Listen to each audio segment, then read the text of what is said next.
दोस्तों, income tax return filing को लेके कई सारी क्वेरी रेज हो रही है, कई सारी कमेंट हमें मिल रही है, कई सारे कॉल्स हमारे पे आ रहे हैं, जिसमें कुछ क्वेश्चंस ऐसे होते हैं जैसे यहाँ पे आप देखोगे अगर तो मैंने ये कमेंट सेक्शन है जो अभी तक मैंने रिस्पॉन्ड किया, जो रिस्पॉन्ड नहीं किया है वो भी है, क्या रिस्पॉन्ड किए है वो भी मैं सारी चीज़ें बताऊँगा, क्या एरर चल रही है वो भी बताऊँगा। तो देखिए, जैसे यहाँ पे 3 से 4 वीडियो हमने ऑलरेडी बना दी है, लेकिन फिर भी कई लोगों को क्वेरी है। ये 13 घंटे पहले का है। I am getting this error, what should I do. हमें ये एरर मिल रही है तो उसके बारे में ऑलरेडी ये वीडियो में बताया गया है आपको। ओके, कि वीडियो में ये एक्सप्लेन किया गया है कि अगर एरर आ रही है तो किस वजह से आ रही है, क्या उसके ऑप्शंस है, अगर वो ऑप्शंस काम नहीं करते तो क्या करना पड़ेगा वो भी बताया गया है।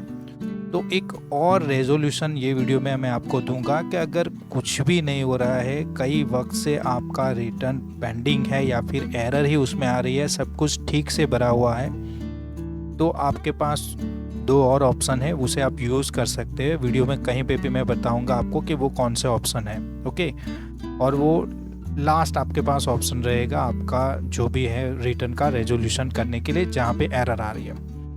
उससे पहले मैं ये बता दूं कि एक तो रिटर्न में जो भी शेड्यूल है वो आपको ठीक से भरने पड़ेंगे।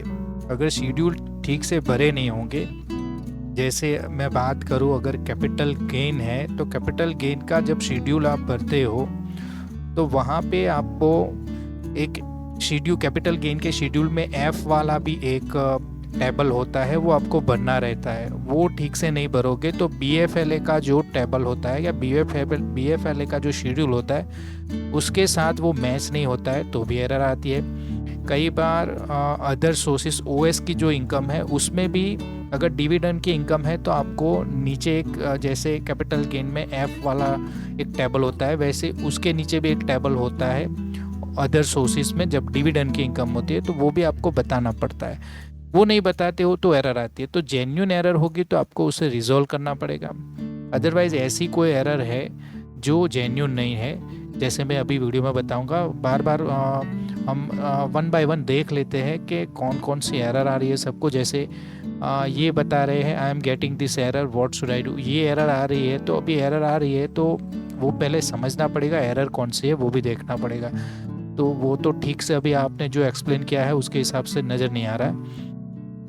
दूसरे एक हमारे सब्सक्राइबर बताते हैं error come after proceed to verification, तो वही चीज़ तो हमने 3-4 बार वीडियो बना के आपको बता दी। फिर भी मैं आपको अभी रेजोल्यूशन दूंगा कि ये भी अभी भी मीन्स काफ़ी लंबे वक्त से आपको प्रॉब्लम हो रही है तो उसका क्या रेजोल्यूशन हो सकता है। प्रोसीड टू वेरिफिकेशन, इसको क्लिक करने के बाद कोई ऑप्शन ही नहीं आ रहा है, बस नीचे हैकर कोड। ओके, चलिए मैं आपको ये सारी जो एरर है उसको ही जोड़ के देखिए। अभी एक रिटर्न है, मैंने ऑफलाइन से इसे ट्राई किया, ऑफलाइन में इसका XML मैंने जनरेट किया है, ऑनलाइन में मैंने इस यहाँ पे डाला है, अपलोड किया है। तो देखिए अब ये यहाँ पे एरर क्या आ रही है।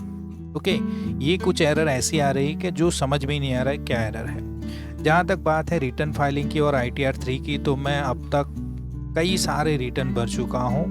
2017-18 से मैं रिटर्न फाइल करता हूँ तो मुझे पता है कई सारे रिटर्न मैंने फाइल किए हैं, तो ये कोई ऐसी एरर देखी नहीं। दूसरी एक चीज़ के रिटर्न जो फाइल करते उसके सारे शेड्यूल मुझे ठीक से मालूम है, कहाँ पे लॉस बताना है, कहाँ पे प्रॉफिट बताना है, अगर टर्नओवर इतना है तो कहाँ पे कौन सी चीज़ रिपोर्ट करनी है, कहाँ पे बिजनेस इनकम रहेगी, अगर अदर सोर्सेज की इनकम है तो वो कैसे बतानी है, कैसे डिडक्शन क्लेम करने हैं, सारी चीज़ें ठीक से पता है। ओके, अब इतना कुछ होने के बाद भी अगर ये एरर आ रही है तो उसका मतलब है पोर्टल में गड़बड़ी है।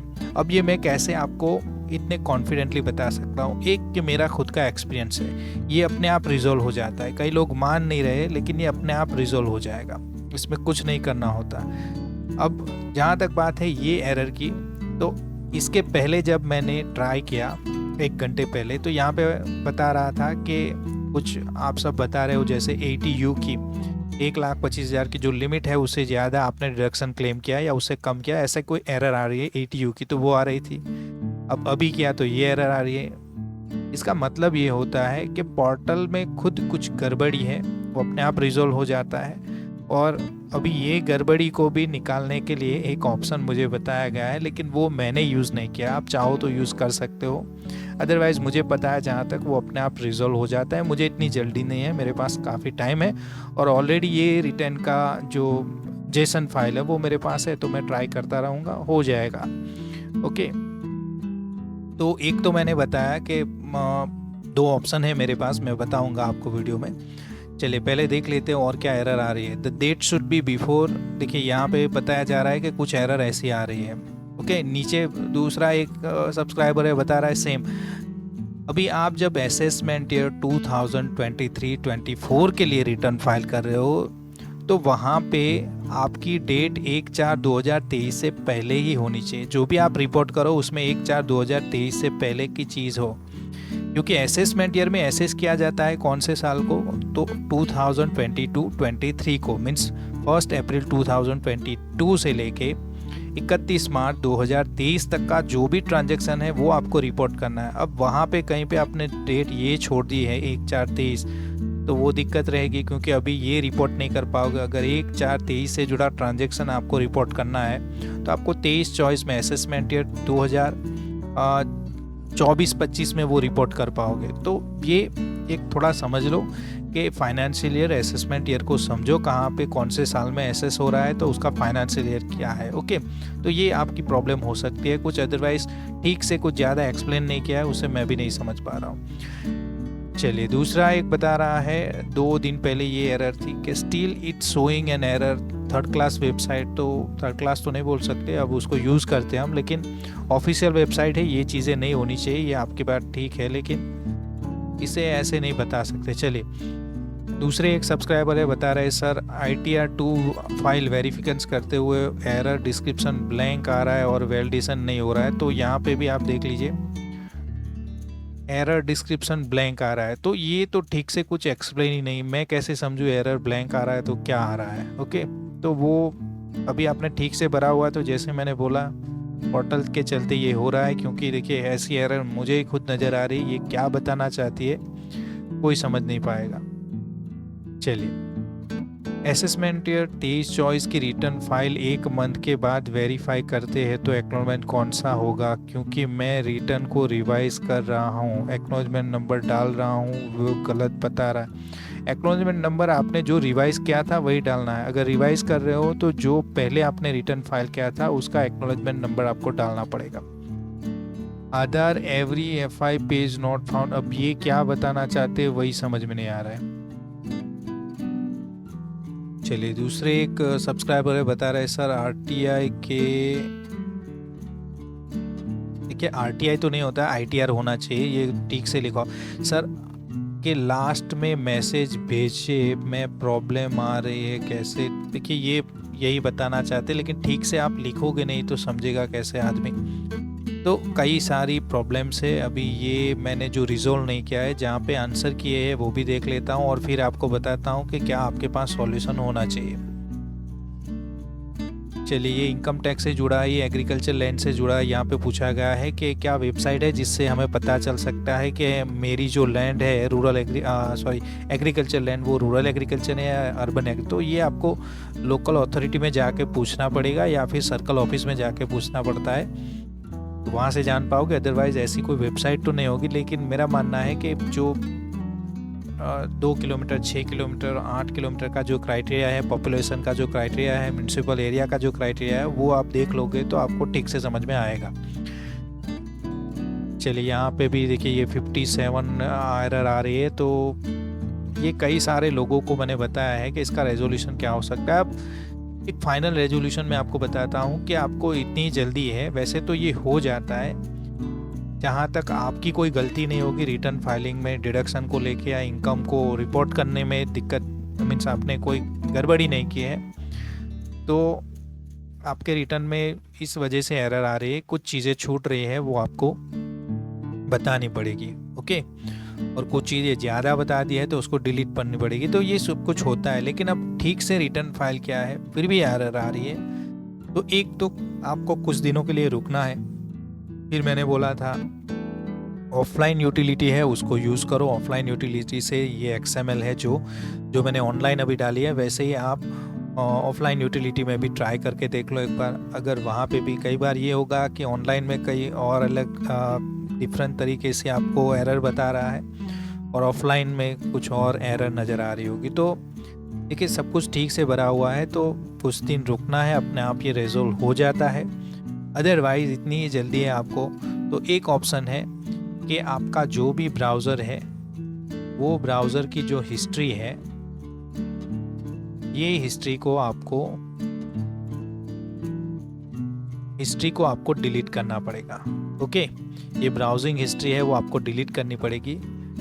लेकिन देखिए ये मैं अभी डिलीट मैं भी कर सकता हूँ, लेकिन मेरा इतना कुछ डेटा है और ऑलरेडी मेरी कुछ डिटेल ऑटोफिल है और मैं जानता हूँ कि अगर मैंने ये वाला स्टेप अगर यहाँ पे एग्जीक्यूट कर भी लिया, देखिए डिलीट ब्राउजिंग डेटा ये वाला, ओके, तो यहाँ से ये सारी चीज़ें निकल जाएंगी। लेकिन कुछ चीज़ें मेरे लिए काफ़ी इम्पोर्टेंट है, हिस्ट्री में भी कुछ पेज है वो काफ़ी इम्पोर्टेंट है, ये डेटा इम्पोर्टेंट है। कई बार देखिए इससे क्या होता है, कई बार पासवर्ड भी डिलीट हो जाता है, जबकि यहाँ पे पासवर्ड वाला जो ऑप्शन है अनचेक करके रखा हुआ है, फिर गड़बड़ी होती है, ब्राउज़र ठीक से काम नहीं करता है जो पहले काम करता है वैसे, और फिर उसे रीसेट करना होता है। तो इतना मेरा डेटा है, इतनी चीज़ें हैं मेरी ऑलरेडी, उसके ऊपर ऑटो पॉपुलेट होती है ये सारी चीज़ें, तो मैं ये नहीं करना चाहूँगा क्योंकि इससे पहले भी ऐसी एरर आ रही थी कई सारी और मैंने रिजोल्व किए, अपने आप ही रिजोल्व हो जाती। दूसरा एक ऑप्शन है कि एक ईमेल है मेरे पास, जो ये वाला एक मेलिंग एड्रेस है। मैं आपको देखिए यहाँ पे अगर आप देख पाओ, ओके, मैंने जो एड्रेस बार है उसके अंदर डाला हुआ है कि efilingwebmanager@incometax.gov.in, ये जो ईमेल एड्रेस है इसके ऊपर आपको ईमेल करना पड़ेगा। आपका पहले तो जो भी एरर आ रहा है, जैसे ये एरर आ रहा है तो इसका स्क्रीनशॉट ले लो, फिर आपको एक प्रॉपर वे में एक मेल भेजना है। कौन से ईमेल एड्रेस पे, ये वाले पे, efilingwebmanager@incometax.gov.in, इसके ऊपर मेल भेजो। आपका जो पैन नंबर है, हो सके तो आईडी पासवर्ड जो भी है वो भी भेजो। ओके, पासवर्ड की वैसे ज़रूरत नहीं होगी, लेकिन ये भेजना है आपको कि ये एरर मुझे आ रही है। अगर पासवर्ड भेज लोगे तो हो सकता है कि उनका जो रिप्रेजेंटेटिव है वो चेक कर सकता है। तो ज़्यादा मैटर नहीं करता, आपके पास किसी का पासवर्ड होगा तो इनकम टैक्स का ही पोर्टल है, वहाँ पे तो कुछ मुझे नहीं लगता कुछ होने वाला। तो देख लीजिए कि ये वाली जो ईमेल एड्रेस है इस पर आप ईमेल करके देखें, ईमेल लिख के भेजिए कि इस तरह की कुछ एरर आ रही है हमें, और वो एरर बता रही है जबकि हमारे रिटर्न में कोई भी गड़बड़ी नहीं है, तो इसको रिजॉल्व किया जाए। ओके, अब इसको भी लेके अगर आपको दिक्कत आ रही है वो ईमेल बनाने में भी, तो चैट जीपीटी का आप यूज़ कर सकते हो और वो प्रॉपरली आपका जो भी ईमेल होगा वो आप लिख सकते हो। वो किसी और वीडियो में मैं डिस्कस करूँगा कि अगर चैट जीपीटी का आपको यूज़ करना है तो कैसे कर पाओगे। ओके, तो ये वाला ईमेल है, ये आपका फाइनल मीन्स एक रेजोल्यूशन रहेगा कि आपको इतनी जल्दी है तो इस पर मेल करके भेजिए और आप आशा रखिए कि इसका जल्दी से आपको आंसर मिले। और आंसर जैसे मैंने बोला वैसे ही मिलने वाला है, जहाँ तक मेरा एक्सपीरियंस है वही आंसर रहेगा कि ये हो जाएगा। और जब तक आपको आंसर मिलेगा उसके बीच आई थिंक हो सकता है कि आपका ये रिटर्न आप ट्राई करते रहो तो ये अपने आप ही सबमिट भी हो जाए। ओके, तो इतनी कोई हड़बड़ी नहीं रखनी है अगर आपको रिटर्न फाइल करना है, अभी काफ़ी वक्त है। लेकिन कुछ कंप्लायंसेस होते हैं, जैसे किसी को लोन वगैरह के लिए रिटर्न फाइल करना है तो उनको थोड़ी जल्दी होती है, तो ये कर सकते हो। और अगर सैलरीड पर्सन हो तो आप अपने जहाँ से भी आप लोन ले रहे हो वहाँ पे बोल सकते हो कि मेरा फॉर्म 16 है, या फिर आपकी सैलरी स्लिप है आप प्रोवाइड कर सकते हो। जहाँ तक बिजनेसमैन की बात है तो उनको हो सकता है कई बैंक उनके पास इनकम टैक्स रिटर्न मांग रही हो, तो आपको बताना है ये कुछ प्रॉब्लम चल रही है इसकी वजह से। अदरवाइज़ कुछ सॉफ्टवेयर्स भी होते हैं, ओके, प्राइवेट कंपनी के जो सॉफ्टवेयर होते हैं उसे भी कई लोग यूज़ करते हैं, मैं नाम नहीं लूँगा यहाँ पे, तो उसको लेके गड़बड़ी नहीं होती है, ऐसा मेरा 100% मानना है कि वहाँ पे गड़बड़ी नहीं होती है। इनकम टैक्स का पोर्टल है, वहाँ पे गड़बड़ी होती है। अब ये क्यों हो रहा है वो आपको ढूंढना है, उसके बारे में मैं कुछ नहीं बता सकता। तो ऐसी कुछ गड़बड़ी चल रही है और उसका रेजोल्यूशन भी मैंने बताया कि फाइनल रेजोल्यूशन ये है कि आप एक तो आपकी जो ये ब्राउज़र हिस्ट्री है उसको डिलीट करके देखो एक बार, या वो नहीं कर सकते क्योंकि मैं नहीं कर सकता अपने हिसाब से, तो अगर आप कर सकते हो तो वो चीज़ करके देखिए एक बार। आपके लिए ज़्यादा मैटर नहीं करता है आपका प्रीवियस डेटा या प्रीवियस जो भी सर्च किया है वो आपने। और दूसरा जो सॉल्यूशन है वो मैंने बताया कि एक ईमेल एड्रेस है, ओके, efilingwebmanager@incometax.gov.in। इसके ऊपर एक बार मेल करके देखो, तो आपको हो सकता है कि इसका रेजोल्यूशन जल्दी से मिल जाए। तो ये कुछ हमने आपको सॉल्यूशन बताया है। अगर आपको वीडियो पसंद आई तो प्लीज़ वीडियो को लाइक करें, शेयर करें और चैनल ज़रूर से चैनल को सब्सक्राइब करें। Thank you so much.